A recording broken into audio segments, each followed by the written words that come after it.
бағана бір екі таңдау түсті. Біреуі осы ауылдың жігіті екен, қолына қалам ұстаған, бірақ мен айттым, енді бұл ауылда қалса, бұл жерде Кенжеқаңның кеші, мына дүние ауылдың ішінде ғана қалады.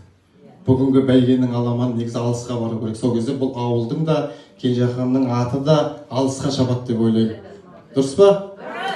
Сондықтан мына артында тұрған жігіттер, бірі ағам, бірі інім, бірі қарындасым, бәрі шетінен сайдың тасындай барлығы бас жүлде алып жүрген жігіттер.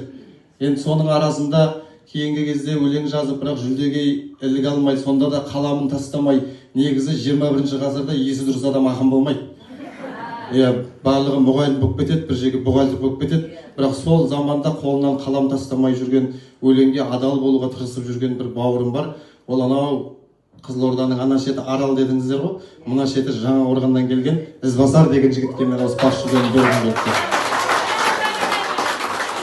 Кенжеқаңның тойынан тәбәрік болсын. Мына бас жүлдесі қанша? 120 мың теңге ақшалай сыйлығымен табыстаймын. Құтты болсын айтып қойыңыздар. Ақшасы Ізбасардың дипломын өзіне қайтып бер. Дипломын өзін күтер. Міне қандай мәрттік